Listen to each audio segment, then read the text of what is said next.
Alors, merci de justement, ça me permet de clôturer. Mon mot de clôture, je vais le faire en 2 parties. D'abord, je vais vous dire l'intention.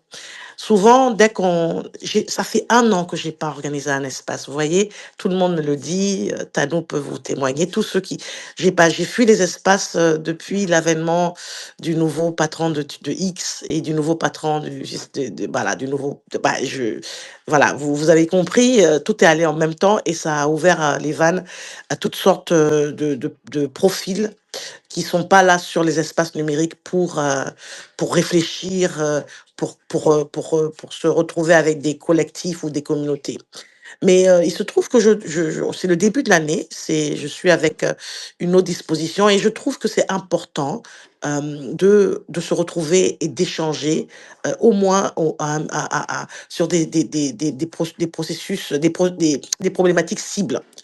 J'ai proposé cela hier, il y a même pas 24 heures et je tiens vraiment à vous remercier toutes, Malado, Fatima Fifi Barry, Michel Sona qui avait une journée de dimanche chargée, en famille, mais, toutes qui ont immédiatement accepté, y compris Adja Idrissa que vous avez vu, elle est dans la région de Bofa quelque part, elle a quand même pris le temps pour se mobiliser et toutes les tatas qui sont venues, nos aînés, les personnes que vous avez vues, en 24 heures, c'était en général, si j'ai une semaine ou plus pour mobiliser, ça se passe autrement. Mais c'est pour vous dire qu'il y a une soif de se retrouver quand même et de trouver que c'est utile.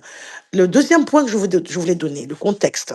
Chaque fois que les femmes s'organisent pour faire quelque chose comme ça, pour parler du mandat des femmes, des priorités des femmes, on te dit, oh, mais c'est toujours au moment des remaniements, c'est toujours quand il y a une crise, c'est toujours quelque chose, etc., etc. À vrai dire, c'est pas ça qui m'intéresse. Ce qui m'intéresse, c'est que j'ai un penchant pour la communication publique et moi, quand non, une haute autorité dit un mot dans l'espace public, je pense que c'est important de pouvoir saisir ça. Et notre rôle, c'est de ne pas attendre qu'on vienne nous chercher et nous dire, vous n'avez pas fait ci, vous n'avez pas. C'est à nous. Et c'est là où je rejoins Michel Sona qui dit la société civile n'est plus là. Et je parle de la société civile féminine, hein, je reste dans mon carré. euh, on n'est plus là, on ne voit plus les voix des femmes qui, traditionnellement, se penchaient sur ces questions pour pouvoir justement se lever et dire, voilà, voilà, voilà, elles ne sont pas là.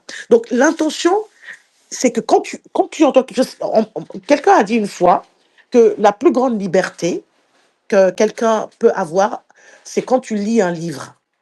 Parce que l'auteur, il a écrit son roman ou bien il écrit son livre, mais le lecteur a toute la liberté de percevoir ce que l'auteur a écrit selon son expérience, selon son regard, selon son vécu. Alors moi, mon regard en tant que femme, militante, institutionnelle, en train de travailler sur l'agenda des femmes, pas seulement en Guinée, mais dans la sous-région, quand je vois Mandat des femmes, je vais le lire comme un lecteur, avec toute la liberté de penser, d'agir et de réflexion que je veux avoir. Si dans ma tête, je me dis, le mandat de la femme, là, je veux l'interpréter comme un mandat pour nous, eh ben, je vais tout mettre en œuvre. Je vais appeler mes camarades, comme je l'ai fait ce soir. Je vais commencer à réfléchir. Je vais voir où est-ce qu'on peut avoir de l'influence pour pouvoir dire, vous nous avez dit si, Monsieur le Président de la République, Monsieur le ministre, Monsieur, Madame la ministre, on est là et on veut vous aider. Voilà ma réponse que je voulais donner à Tania.